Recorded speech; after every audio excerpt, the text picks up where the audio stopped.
everyone, welcome to a video that I'm making. I guess I make videos now. I'm currently recording in my dungeon. This is what I call my edu cave. This is where I do all of my school stuff, and this is where I go to shut myself off from the world and my family and friends. It's actually the furnace room of this house, of my parents' basement.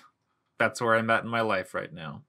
So, today I'll be talking about Tabletop Simulator, which is a Steam application / game that you can use to connect with your friends around the world through a virtual tabletop.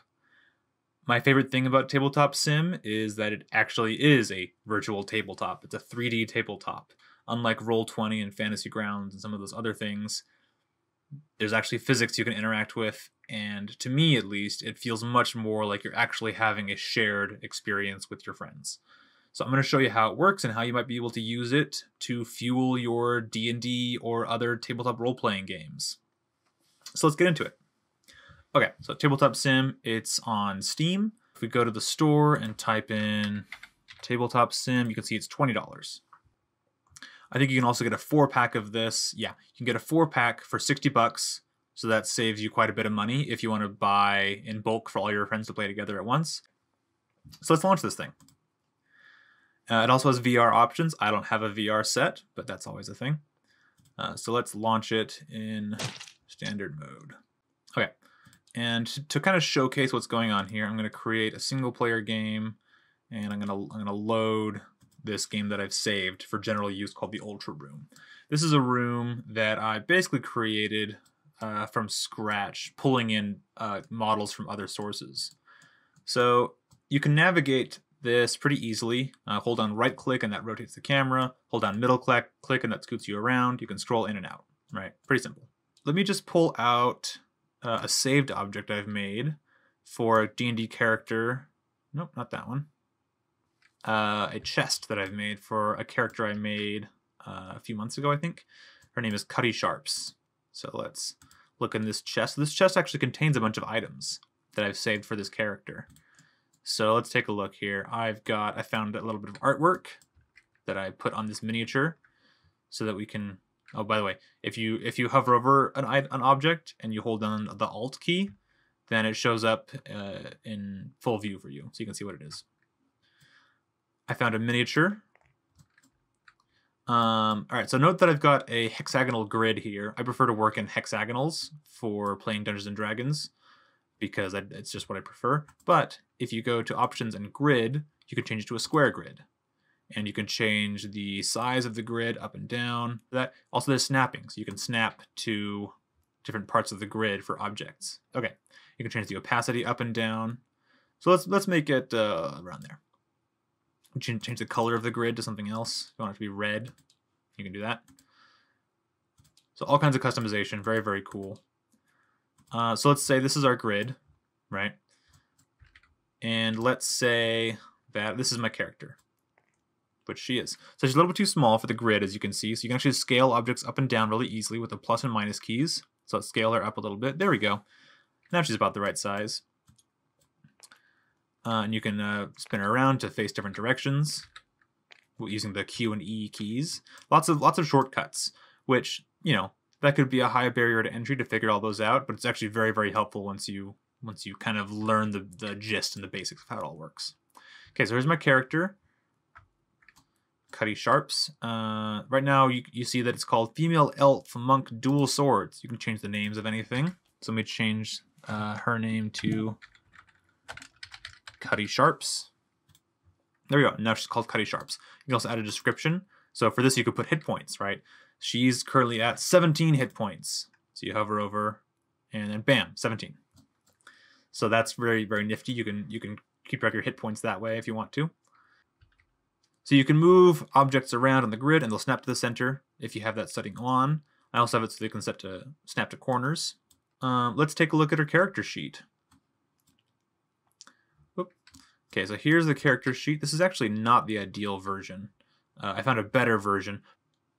So all these assets I'm showing you, I found these on the Steam Workshop, and they're free. There's a few DLC purchases you can make for specific games, Like if we go back here, we can see the Mistborn House War board game is on Tabletop Sim. You can buy this for $8, which is much cheaper than it would be to purchase it in the actual board game form.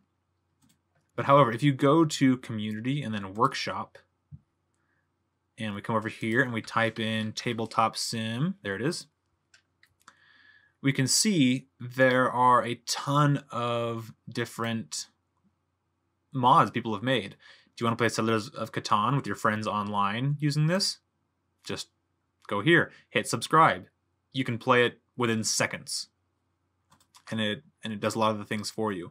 But in general, if you do find a game on here that you like, please buy it in as a real copy. Try and support the game developers. You know, it's a rough time for everyone out there, and it's always nice to support people who make cool games. So, if you're looking for D&D assets, you can type in D&D or whatever you're looking for in particular, and you'll find a whole bunch of assets people have made for Dungeons and Dragons.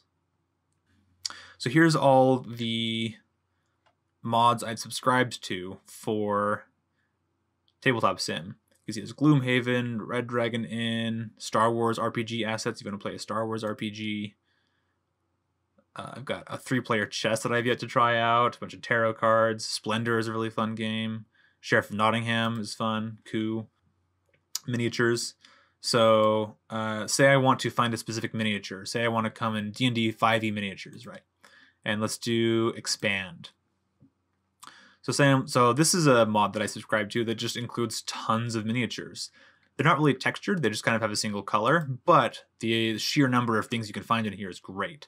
So let's say I'm trying to find a, I don't know, let's find an elf character. Give it just a second. Here's an elf sharpshooter, a male elf druid, and they're just loading up here. Elf ranger. Here, let's pull this elf ranger out. There he is. Boom. Let's say I need to find an owl bear.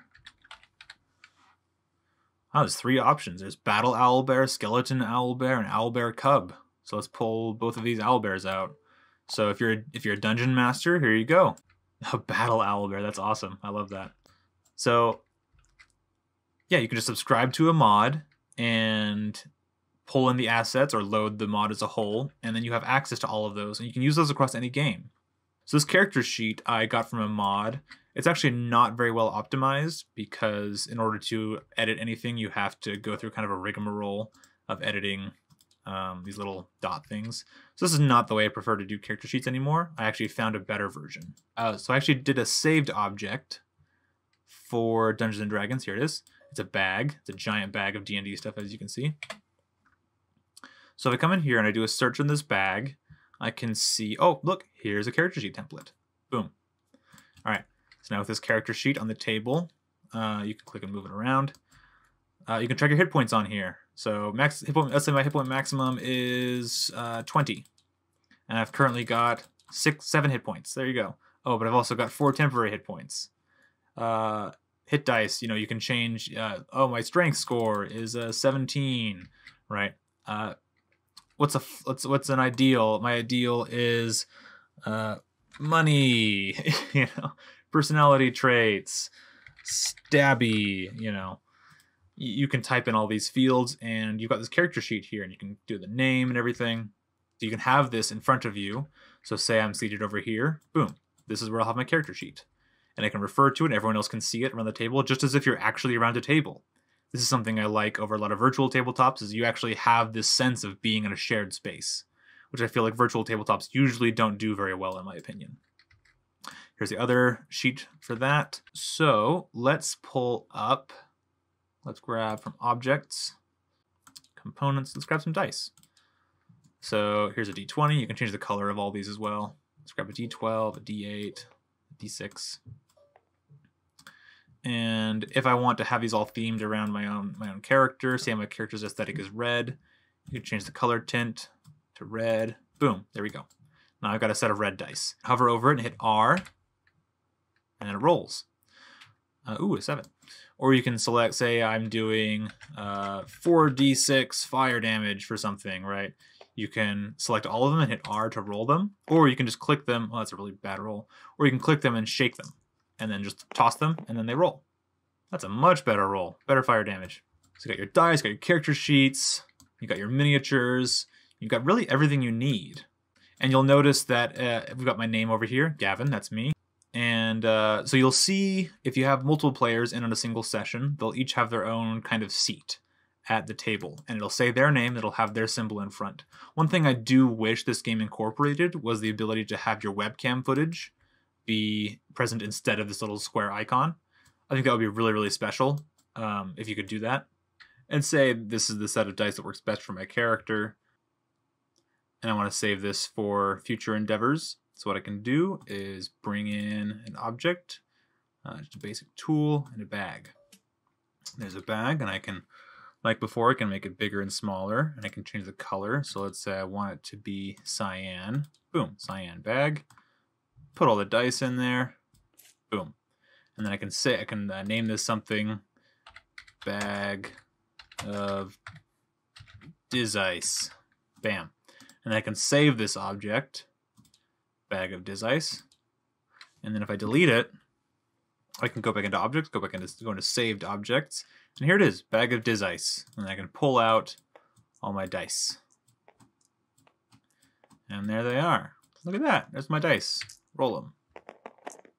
And if you have additional things you need to keep track of, like little notes for things, it also has note cards. So for example, I've got a, for this character, I've got the dual wielder feat, right, for Cutty Sharps. So I just wrote down what the dual wielder feat does, right? Boom, there it is. Shows what it does. And I've also got some spell cards on here. So, you know, here's some spells. You can pull these out. You can look at these. Bless, Misty Step, Command. And you can put multiple bags inside of other bags. So inside of this container, I've got a bag of my dice. It's my green dice, and these also have their own little bags. So I can pull out, oh, I need 7d12 for some reason. You know, I can pull out 7 of these. It's an infinite bag.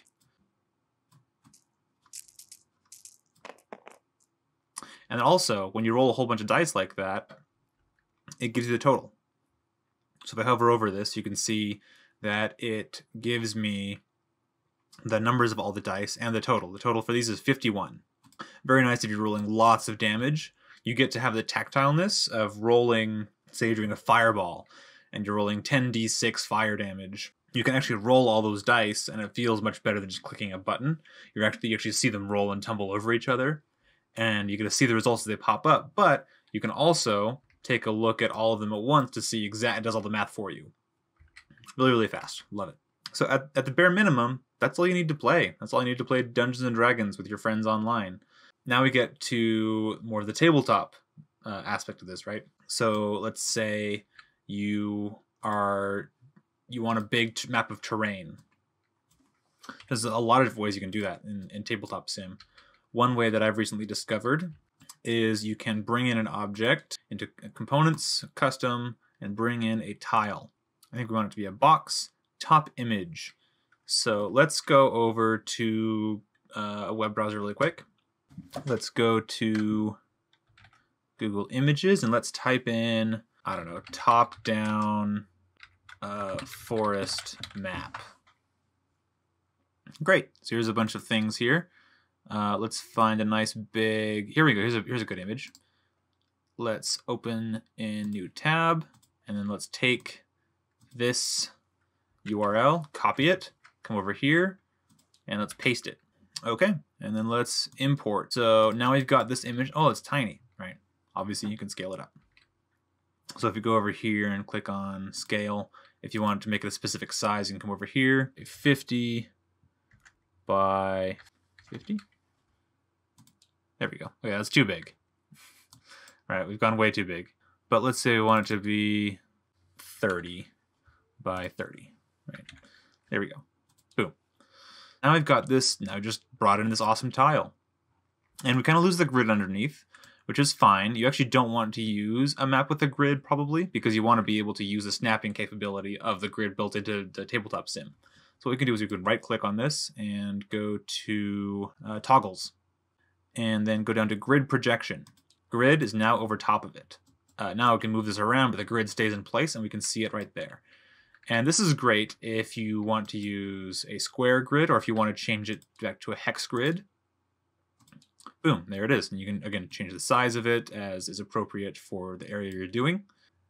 And let's bring in a quick miniature. Let's bring in, all right, let's bring in a mage. Here we go. Okay, here's our little mage, and he'll snap to the center of these hexes. And this is actually fun because he actually breathes and moves around. If you click him, he walks around. It's very fun. So this map is like the fastest, quickest, dirtiest way to do it. So I actually really like, on DeviantArt, there is an artist named Zatnik Kotel. And this individual makes all kinds of awesome flat terrain maps with grids and without grids, which is perfect. So you could just find one of these, like, oh, this is perfect. You know, I want a little farmhouse. So you can just snag this, and it's super high resolution, and you can just grab it, import it instantly, and there it is. It's there forever. So again, that's probably the fastest way and the best way to really quickly get a terrain map going for your game. But let's say you want to take advantage of the three-dimensionality of Tabletop Sim. So you can do things like build your own shapes. So what I've done is I have made my big bag of Hex Terrain, and this is kind of an amalgamation of a whole bunch of different mods and things that I've personally tweaked myself. So I've created a whole bunch of hexagonal pieces that I have. They're of different heights. I've just tweaked them using the scale function in the Gizmo, and I've just stitched a whole bunch of these things together, and you can combine objects. So for example, so let's say that I want to take this large grass hex construct that I've made, and I want to add a little bit more terrain on it. I want to have some three-dimensionality, so I can take that piece right there, and let's say I also want this piece over here. There we go. There we go. So now we've got a little three-dimensionality going on. So if I want to have my mage, I can have him be down here on the lower level, or I can put him up here on the next tier up, or even higher up here. So that way you can quickly add some three-dimensionality. And if you want to save this object, you can select all three of those objects, and you can combine them using the attach function. There we go. Now it's all one object. So what you can do with that is you can create some really stunning pieces of three-dimensional terrain, which you can pull out at the drop of a hat. So here's a couple that I've made. So here's a bandit camp that I put together. It's got some grass, some trees. It's got this palisade around it. There's a bandit camp, and let's see what else I've got in here. Ooh, here's a rocky hill with a little pool. So and what you can do is you can fit these together, right? So say I want it right about there. Boom. And let's pull out one more thing. What else have I got in here? Okay, so here's a little hill with looks like some old stone pillars from an old ruin of some kind. So you can pull that. Oops, needs to be right up on there. There we go. And they'll all fit together because, again, these are snapping to the grid, which are the same size as the hexes on here. So you can pre-make these really awesome terrain pieces, which you would never be able to do in person, really, really quickly in this way. And it feels real and alive and breathing. And you can really, so this does take some prep, right? But if you just make a couple of basic terrain pieces, like these ones that you can use for a variety of situations, you can very quickly pull things out that you might need. Or if you know the party's going to go to a particular dungeon or a particular area that you can design, you can whip this up beforehand and yank it out in a matter of seconds. And you can also change the textures of these to whatever you want. So say you're looking for a particular kind of stone brick or something, or you're looking for a particular shade of purple grass because you're on an alien planet.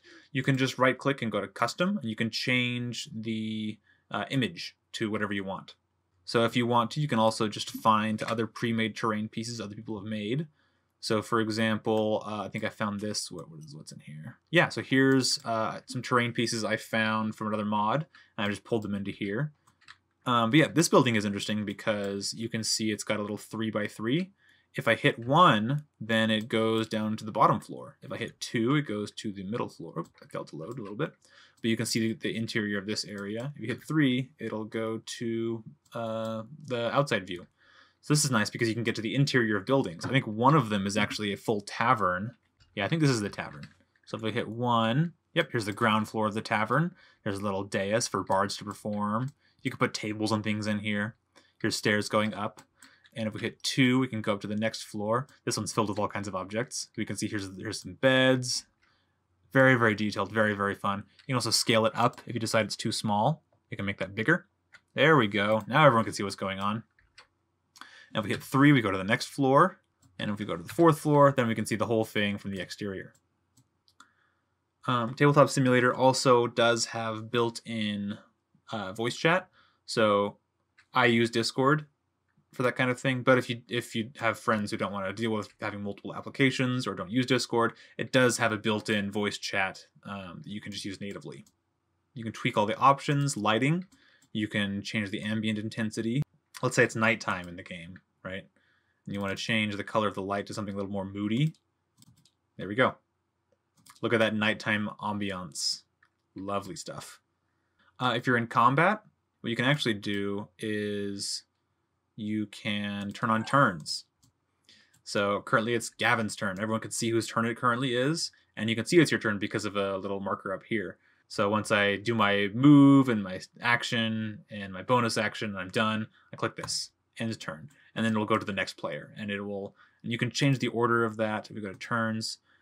Every player is assigned a color, so you can scoot these colors around. You can do custom, and you can scoot these around, or I think you can delete them and things like that. So this table is one that I've kind of assembled and built to have a certain aesthetic. But let's say you're playing a sci-fi game. Let's say you're playing Star Wars or Starfinder or something. I've also built a sci-fi room. So if we come in here, oh look, we're inside of a spaceship, and outside you can see the starscape. So let's say we want to play some Star Realms. Where is Star? Here it is. So we're going to come in here. We're going to do additive load. Yep. Give it just a second to load all the images. And there we go. Now we're going to play Star Realms. You can shuffle your deck, flip it over, draw your cards. Okay, so this has been me geeking out over Tabletop Simulator for however long this video is going to end up being. I love the idea of being able to scoop up your dice and roll them across the table, and everyone can watch as they tumble onto their numbers. And with the addition of being able to incorporate three-dimensional terrain and be able to see everyone else's character sheets at a glance, have your own kind of virtual space at the table so you can see everyone else's pictures and see where they all are. It just feels much more like you're actually sitting around a table with your friends. And I love that. So next time I start up a D&D campaign, this is how I'm going to do it, and it's going to be a ton of fun. All right, and that's Tabletop Sim. Happy gaming.